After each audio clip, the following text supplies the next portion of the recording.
أعوذ بالله من الشيطان الرجيم بسم الله الرحمن الرحيم ونصلي ونسلم على سيد المرسلين وإمام المتقين المبعوث رحمة للعالمين سيدنا محمد صلى الله عليه وعلى آله وصحبه أجمعين. أيها الإخوة المسلمون والأخوات المسلمات، السلام عليكم ورحمة الله تعالى وبركاته. Louange à Allah, Seigneur de l'univers. Que les bénédictions d'Allah soient sur notre prophète bien-aimé, sur sa famille, sur ses compagnons, sur ceux qui les suivent jusqu'au jour du jugement dernier. Mes chers frères et sœurs, assalamu alaikum wa rahmatullahi ta'ala wa barakatuh. أيها الإخوة الكرام والأخوات الكريمات، نحن في هذا الشهر المبارك، شهر رمضان، شهر الجود والكرم والعطاء، شهر الجود والسخاء، شهر التكافل والتضامن، شهر الإنفاق في سبيل الله، شهر الرحمة، فالراحمون يرحمهم الرحمن سبحانه وتعالى، شهر الإحسان، والله يحب المحسنين. فربنا عز وجل كريم يحب الكرم والكرماء، جواد يحب الجود والسخاء، فعلينا أن نتخلق بهذه الأخلاق، أن نكون من المحسنين، من المنفقين في سبيل الله سبحانه وتعالى في جميع أوجه الخير، فذلك خير لنا في دنيانا وفي أخرانا، وذلك ما نجده أمام الله سبحانه وتعالى، وذلك يسبب لنا محبة الله سبحانه وتعالى. Chers frères et sœurs, ce mois sacré du Ramadan est le mois de la générosité. Le musulman devient plus généreux envers les autres. Et c'est ce mois, il est le mois de la dépense dans le sentier d'Allah subhanahu wa ta'ala. Le mois de la bienfaisance, Allah aime les bienfaisants. Le mois de la miséricorde, et Allah il est miséricordieux avec ceux qui sont miséricordieux avec les gens. Nous devons avoir ces qualités de la générosité pour donner aux gens et essayer d'être aimés par Allah subhanahu wa ta'ala. نعم أيها الإخوة، وهكذا كان حال حبيبنا محمد صلى الله عليه وسلم، فقد كان صلى الله عليه وسلم أجود الناس في جميع أحواله صلى الله عليه وسلم. يقول عبد الله بن عباس رضي الله عنهما: كان رسول الله صلى الله عليه وسلم أجود الناس، وكان أجود ما يكون في رمضان عندما حين يلقاه جبريل عليه السلام، وكان يلقاه في كل ليلة من رمضان فيدارسه القرآن. فلا رسول الله صلى الله عليه وسلم حين يلقاه جبريل أجود بالخير من الريح المرسلة. أي يجود صلى الله عليه وسلم على جميع الناس، فقيرهم وغنيهم، كالريح المرسلة لا تفرق بين أحد. النبي صلى الله عليه وسلم يستغل فرصة رمضان، مناسبة الشهر، شرف الزمان، شهر مبارك ترفع فيه الدرجات وتتضاعف الحسنات، ويسابق فيه المؤمن إلى أعمال الخيرات كلها وإلى القربات والصالحات كلها. إذا نستغل شرف الزمان. ثم هو صلى الله عليه وسلم يتدارس القرآن مع سيدنا جبريل، والقرآن مليء بآيات الإنفاق، مئات الآيات في القرآن العظيم تحث المؤمن على الإنفاق في سبيل الله في جميع أوجه الخير. فحري بالنبي صلى الله عليه وسلم الذي هو خلقه القرآن أن يأتمر بأمر القرآن فينفق في سبيل الله، وحري بكل مؤمن يقرأ القرآن أن يقتدي برسول الله صلى الله عليه وسلم، وأن يأتمر وينفق في سبيل الله لكي يكون ممن خلقه القرآن. ثم كان النبي صلى الله عليه وسلم يجالس سيدنا جبريل ويدارسه القرآن، وكما تعلمون مجالسة الصالحين تزيد في إيمان العبد وتحثه على الأعمال الصالحة. لذلك كله كان جود رسول الله صلى الله عليه وسلم يتضاعف في رمضان. Donc mes chers frères et sœurs, notre prophète sallallahu alayhi wa sallam était l'homme le plus généreux. Il était encore plus généreux pendant ce mois sacré de Ramadan, quand il rencontrait Jibril. Et il le rencontrait chaque nuit du Ramadan pour lui faire étudier le Saint-Coran. Alors, le prophète Hassan, pendant ce moment-là, il était plus généreux que le vent. Le prophète Hassan était généreux parce qu'il profitait du moment, le mois du Ramadan, le mois sacré, où les œuvres sont démultipliées. Aussi, il étudiait le Saint-Coran avec Jibril alayhi salam. Et le Saint-Coran est rempli de versets qui nous incitent à la dépense dans le sentier d'Allah. Et le prophète avait l'habitude, son comportement était le Saint-Coran. Puis, il était avec Jibril alayhi salam. Et on sait que la compagnie des gens pieux influence la personnalité et augmente la foi et pousse à faire les bonnes œuvres. لقد بلغ رسول الله صلى الله عليه وسلم الذروة والقمة في العطاء وفي السخاء صلى الله عليه وسلم كان يعطي عطاء من لا يخشى الفقر ولا يحسب له حسابا ثقة بالله سبحانه وتعالى وثقة في فضل الله وإيمانا بأن الله سبحانه وتعالى هو الرزاق ذو القوة المتين ويقينا بأن الله سيخلف عليه ما أنفق أضعافا مضاعفة.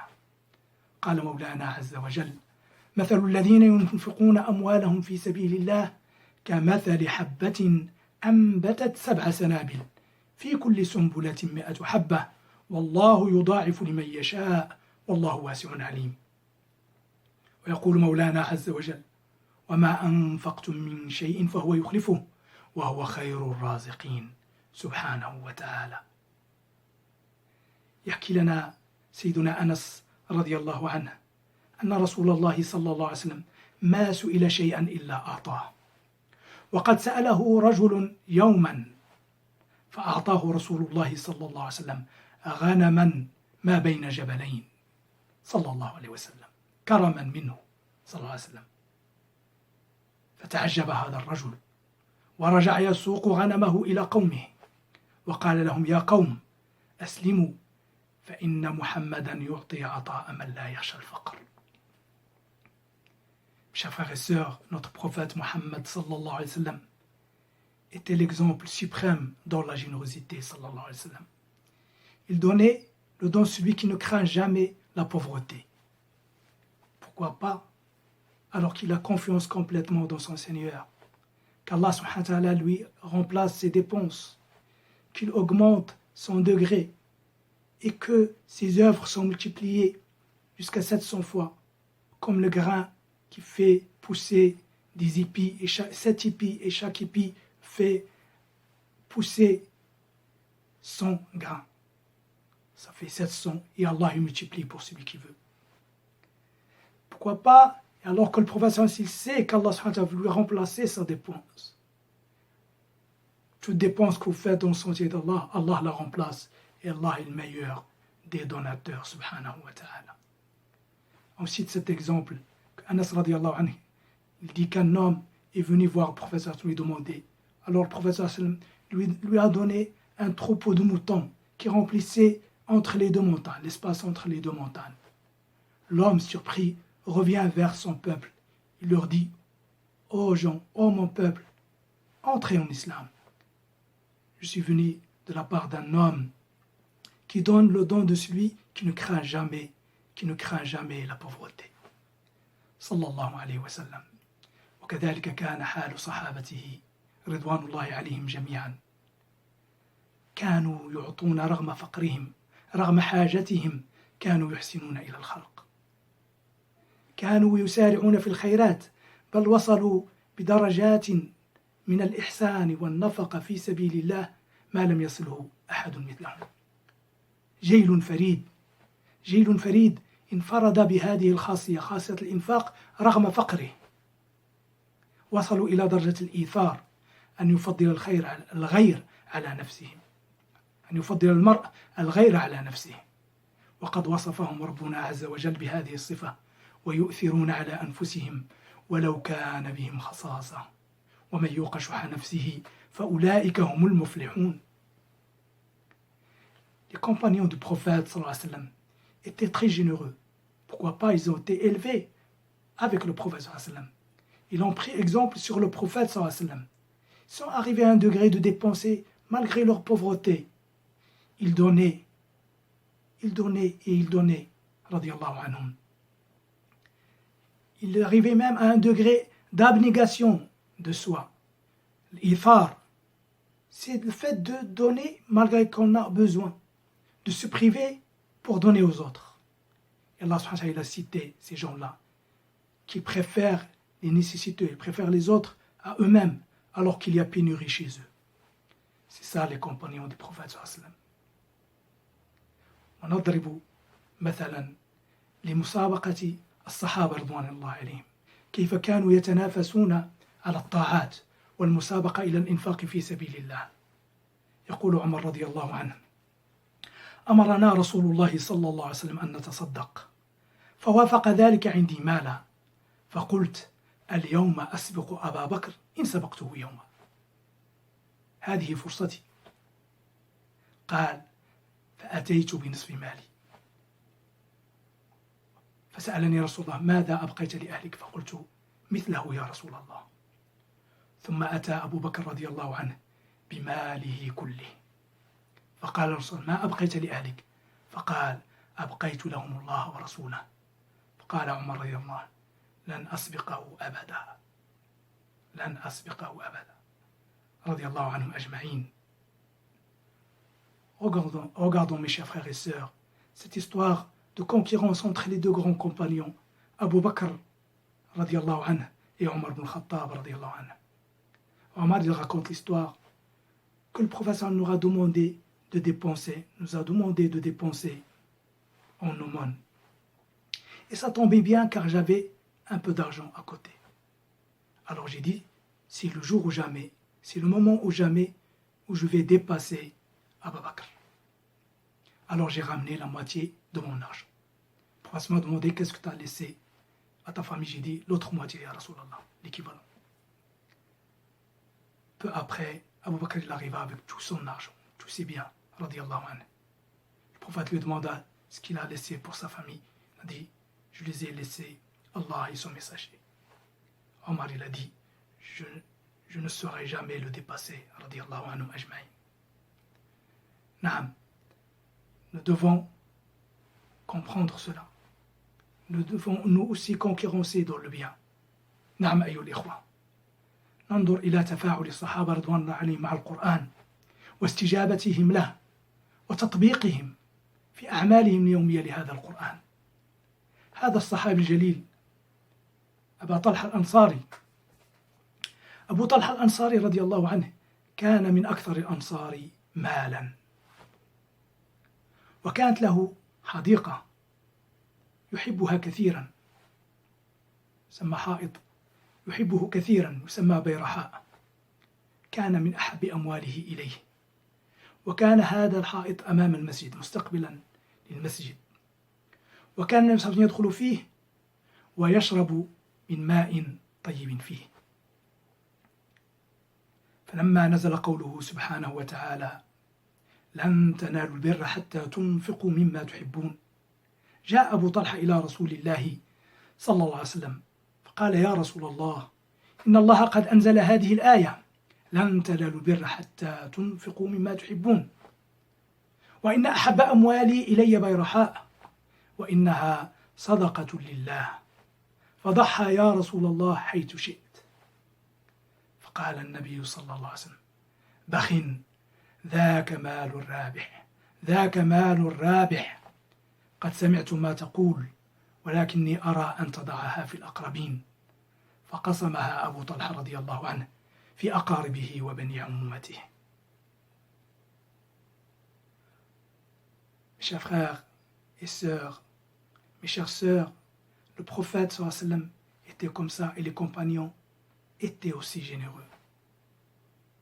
Ils avaient une interaction avec le Saint-Coran. Ils le mettaient en pratique. Regardons cette histoire de Abu Talha al-Ansari, cet homme qui était l'un des plus riches des Ansar.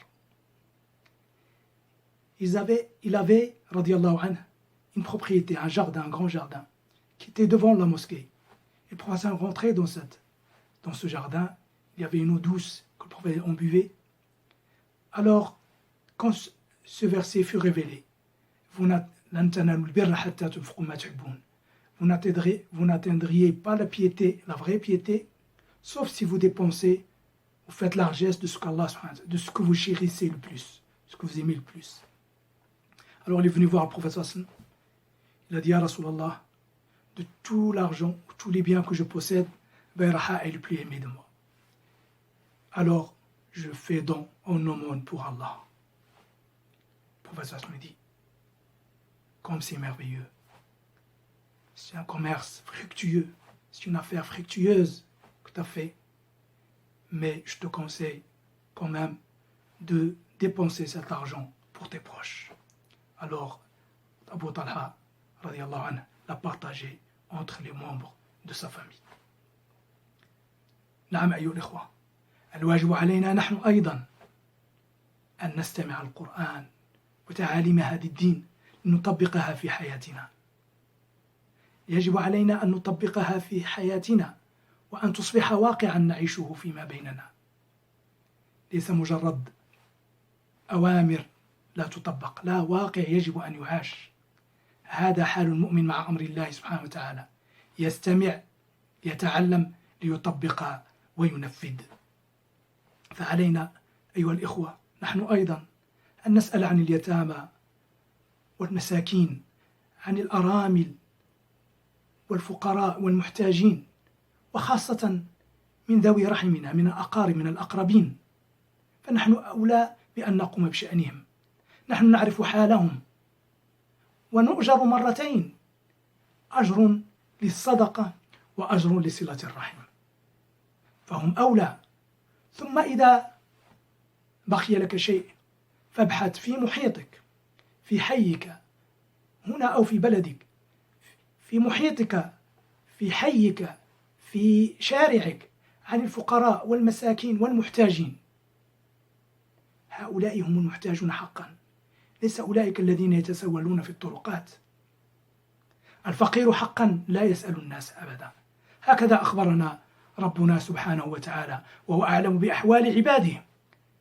قال الفقراء الذين أحصروا في سبيل الله لا يستطيعون ضربا في الأرض يحسبهم الجاهل أغنياء من التعفف. الجاهل هنا يعني الذي لا يعلم حالهم، الذي لا يعلم حالهم يظن أنهم أغنياء من شدة تعففهم، لا يسألون الناس إلحافا، لا يريدون أن يمدوا أيديهم للناس. هؤلاء هم الفقراء حقا، هؤلاء هم المحتاجون والذين تؤجر في إعطاء نفقتك إليهم.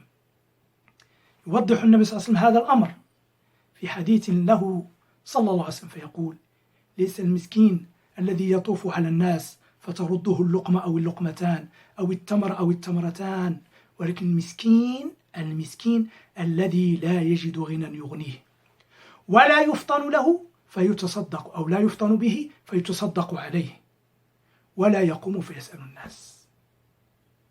هؤلاء هم الفقراء حقا، هم المحتاجون حقا، نبحث عنهم وننقب عنهم حتى نعطيهم. نعم أيها الإخوة، le prophète sallallahu alayhi wa sallam nous a informé de chercher à donner notre sadaqat, notre aumône aux pauvres de nos propres familles. Notre famille, nos proches, on sait leur situation, on connaît mieux que d'autres leur situation. C'est à eux qu'on doit donner en priorité. Si chacun fait ça dans son cercle, évidemment, on va combler les vides. Regarde dans ton cercle familial en premier lieu. Puis regarde dans ton environnement, dans ton quartier, dans ta ville, ici ou là-bas. Tu regardes les gens qui sont vraiment dans le besoin. Et les vrais pauvres ne sont pas les mendiants. Les vrais pauvres sont ceux qui ne demandent jamais aux gens, par fierté. Ils sont fiers pour demander. Allah il nous a indiqué ces gens-là, qu'il faut les chercher. Ces gens-là, ils n'osent pas demander. L'ignorant, comme il a dit ça le Coran, l'ignorant, le jahil, celui qui ne connaît pas leur situation, pense qu'ils sont riches. Tellement ils n'osent pas demander, ils ont honte de demander et de mendier. Et le prophète nous dit dans un hadith, le pauvre n'est pas celui qui fait la tournée de la ville pour demander une bouchée ou deux, mais le vrai pauvre, c'est celui qui ne trouve rien pour combler ses besoins. Il ne trouve rien pour combler ses besoins. Et les gens ne pensent pas à lui pour lui donner, tellement il est fier, tellement il est en apparence, il est normal. Et puis il a honte de tendre la main pour demander aux gens. Donc c'est cela, les vrais pauvres, qu'on doit regarder autour de nous. كذلك أيها الإخوة لنعلم جميعا أننا لن ننال النعيم وجنات ربنا سبحانه وتعالى ولن نصل إلى مرافقة سيد المرسلين صلى الله عليه وسلم إلا بالإحسان إلى الخلق. يقول النبي صلى الله عليه وسلم أنا وكافل اليتيم كهاتين، وأشار صلى الله عليه وسلم بالسبابة والوسطى. إذا أردت مرافقة الحبيب المصطفى صلى الله عليه وسلم فأحسن إلى الفقير واليتيم والمسكين. وكذلك النبي صلى الله عليه وسلم يخبرنا يقول الساعي على الأرملة والمسكين كالمجاهد في سبيل الله. ويقول الراوي أو أحسبه قال كالقائم الذي لا يفطر وكالصائم الذي لا يفطر. Donc si nous voulons, Inch'Allah, entrer au paradis, si nous voulons être en compagnie de notre prophète Mohammed sallallahu alayhi wa sallam, donnons aux pauvres, et surtout l'orphelin et les veuves, les nécessiteux. Il a dit, moi et celui qui entretient le pauvre, entretient l'orphelin, moi et celui qui entretient l'orphelin, sommes au paradis comme ses deux doigts. Il a montré, sallallahu alayhi wa sallam, l'index et le majeur. Donc, si tu veux être avec le prophète, fais cela. Le prophète dit, celui aussi qui entretient le pauvre et la veuve et l'orphelin est comme celui qui combat dans le sentier d'Allah. Comme celui qui combat dans le sentier d'Allah. Et comme celui qui veille ses nuits en prière tout le temps. Et comme celui qui jeûne ses journées tout le temps. Regarde ce mérite. Parce qu'on fait du bien aux gens. On donne aux gens de ce que Allah nous a donné. Et on doit remercier Allah pour cela. كذلك أيها الإخوة نعلم أن من معاني الصيام ومعاني رمضان أن يشعر الإنسان بالجوع. يصوم ليشعر بالجوع فيحس بما يحس به هؤلاء الضعفاء والفقراء والمساكين. قيل لأحد الصالحين لما شرع الصيام قال حتى يجوع الغني ويشعر بالفقير الجائع. وكذلك فرض لنا رسول الله صلى الله عليه وسلم في ختام هذا الشهر المبارك زكاة الفطر وجعلها طهرة للصائم من اللغو والرفث وجعلها طعمة للمسكين وأن تعطى قبل العيد حتى يستغني هذا المسكين عن السؤال ويشارك المسلمين في فرحتهم. ولا ننسى أيها الإخوة ولا ننسى هذا زكاة الفطر هذه الزكاة ولا ننسى الزكاة المفروضة الزكاة الفريضة الركن الثالث من هذا الدين الذي تغافل عنه كثير من المسلمين وفرطوا فيه لأنه لو أدى جميع المسلمين زكاة أموالهم ما بقي فقير في العالم كله ليس فقط في بلاد المسلمين. أموال كثيرة لا تزكى ولا يؤدى حق الله سبحانه.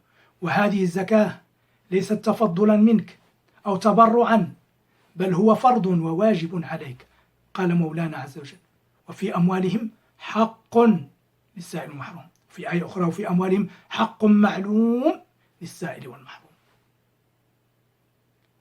Donc mes chers frères, Allah subhanahu wa ta'ala nous a instauré dans la fin de ce mois-là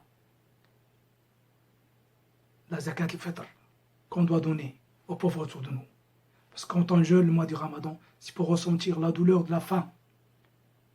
Quelques heures, on le sent quelques heures, mais il faut penser aux gens qui ont faim tout le temps. Donc c'est pour ça le prophète a instauré la fin de ce mois, zakat al-fitr qu'on doit donner avant la prière de l'Eid, pour que les pauvres aussi aient la joie de l'Eid. Et n'oublions pas la zakat obligatoire, le troisième pilier de l'islam. Ce pilier malheureusement qui est négligé, parfois oublié par beaucoup de musulmans. On sera questionné sur ce point-là. comme sur les autres piliers de l'islam. Et on doit accomplir ce devoir de donner la zakat aux nécessiteux et aux pauvres. C'est une base de notre religion. Et si tous les musulmans donnaient leur zakat, il n'y aurait pas de pauvres, ni dans les pays musulmans, ni dans le monde entier. نعم أيها الأخوة، أخي الكريم، أختي الكريمة، إنك بنفقتك في سبيل الله سبحانه وتعالى على الفقراء والمساكين والأرامل والأيتام والمحتاجين، فإنك ترسم البهجة والابتسامة على وجوه كئيبة، وتدخل الفرح والسرور على قلوب حزينة، وتنال بذلك رضا الله سبحانه وتعالى، وتنال تلك الراحة وتلك الطمأنينة، طمأنينة النفس وراحة القلب بأدائك واجبك الاجتماعي تجاه إخوانك من الفقراء والمساكين، بإدخالك السرور على قلوبهم. فقد سئل رسول الله صلى الله عليه وسلم عن أحب الناس إلى الله وعن أحب الأعمال إلى الله سبحانه وتعالى، فقال صلى الله عليه وسلم: أحب الناس إلى الله أنفعهم للناس، من يكون في خدمة خلق الله سبحانه وتعالى، من يحبب الله إلى الخلق سبحانه وتعالى بإحسانه إليهم. وأحب الأعمال إلى الله سبحانه وتعالى سرور تدخله على قلب أخيك المسلم، سرور تدخله على مسلم، أو تكشف عنه كربة، أو تطرد عنه جوعا، أو تقضي عنه دينا. تنوع أعمال الخير حتى تفرج كربة أخيك وتسد جوعته وتقضي دينه. ثم يقول صلى الله عليه وسلم: ولأن أمشي في حاجة أخي لي أحب إلي من أن أعتكف في مسجدي هذا، أي مسجد النبي صلى الله عليه وسلم، مسجد المدينة، شهرا. انظر معي إلى هذا الحديث الشريف. النبي صلى الله عليه وسلم يخبرك أن قضاء حاجة واحدة من حوائج أخيك المسلم خير لك من اعتكاف شهر كامل. وأنتم تدرون ما هو الاعتكاف، أن العبد يختلي بالله سبحانه وتعالى، لا ينشغل بالدنيا أبدا، هو في عبادة دائمة لله سبحانه وتعالى، بين صلاة وصيام وصدقة وقراءة للقرآن وذكر لله، أعمال صالحة طول الوقت. خير من هذا 30 يوما، شهرا كاملا. وأين؟ وفي مسجد النبي صلى الله عليه وسلم، المسجد النبوي الذي نعلم أن الصلاة فيه خير من 1000 صلاة. انظر إلى هذه الأجور المتضاعفة التي لا تخطر ببال لو أنك قضيت حاجة أخيك المسلم. كل هذا حتى نعلم أن ديننا ليس فقط عبادات وتعبدات في المساجد، لا، ديننا يشمل جميع نواحي الحياة، فيه أخلاق، فيه معاملات، فيه تعامل مع الخلق، فيه سلوك، فيه طيبوبة، فيه رحمة بخلق الله سبحانه وتعالى. Donc mes chers frères et sœurs, nous devons aider autour de nous. Beaucoup de gens pensent que la religion elle est limitée dans la mosquée ou à la pratique religieuse. Et ils oublient souvent que cette religion elle englobe tous les domaines de la vie. Il y a beaucoup de bons comportements. Il y a les bonnes œuvres avec les gens. Il y a l'entraide et l'aide et être au service des gens. Tout cela compte beaucoup dans la religion. Même le prophète sallam, quand fut questionné qui est le meilleur des hommes et quelle est la meilleure des œuvres, le prophète sallam a répondu: le meilleur des hommes est celui qui est utile aux gens. Ton utilité, être au service des gens, voilà le meilleur des hommes. Et puis le prophète sallam dit: et les meilleures des œuvres sont une joie que tu fait rentrer dans le cœur de ton frère croyant, ton frère musulman, une joie. Tu lui dissipes une gêne ou une détresse. Tu payes pour lui une dette. Tu lui donnes à manger et tu soulages sa faim. Puis le prophète sallallahu alayhi wa sallam nous dit encore plus. Et que je marche pour résoudre un problème ou régler une affaire pour mon frère, mais préférable de faire l'i'tikaf, la retraite spirituelle, pendant 1 mois dans ma mosquée, dans cette mosquée qui est la mosquée du prophète sallallahu alayhi wa sallam à Médine. Regarde cette récompense énorme. Pendant 1 mois, la retraite spirituelle, c'est le retrait pour adorer Allah subhanahu wa ta'ala. On ne s'occupe pas de ce bas monde, on se concentre sur l'adoration d'Allah subhanahu wa ta'ala, 24/24. Et cela pendant 30 jours. Et cela dans la mosquée du prophète sallallahu alayhi wa sallam, où le prophète nous informe que la prière à la mosquée du prophète sallallahu alayhi wa sallam vaut 1000 prières. Toutes les œuvres sont multipliées par 1000. Regarde les énormes récompenses pour ce service que tu dois rendre, que tu rends à ton frère musulman. نسأل الله سبحانه وتعالى يوفقنا لما يحب ويرضاه ويجعلنا من الذين يستمعون القول فيتبعون أحسنه ويهدينا خير الهدى ويوفقنا لكل خير ويحفظنا من كل ضير. اللهم بارك لنا في أعمالنا، بارك لنا في أرزاقنا، وفقنا للإنفاق في سبيلك يا رب العالمين. جعلنا من المحسنين الذين ترضى عنهم وتحبهم ويحبونك يا أرحم الراحمين يا رب العالمين. اللهم آت لنا سؤلنا، قضي لنا أغراضنا، وفقنا لطاعتك يا رب العالمين. ثبتنا على دينك يا رب العالمين، وارزقنا خير الدنيا والآخرة. اللهم ألف بين قلوبنا وأصلح ذات بيننا واهدنا سبل السلام. اللهم اجعلنا إخوة متحابين على سرر متقابلين في جناتك جنات النعيم. اللهم ارفع عنا هذا الوباء وهذا البلاء يا رب العالمين. اللهم شافنا وعافنا واحفظنا بحفظك الكريم يا رب العالمين. وفقنا لكل خير يا أرحم الراحمين يا رب العالمين. وصل اللهم على سيدنا محمد وعلى آله وصحبه أجمعين. سبحان ربك رب العزة عما يصفون وسلام على المرسلين والحمد لله رب العالمين. والسلام عليكم ورحمة الله تعالى وبركاته. رمضان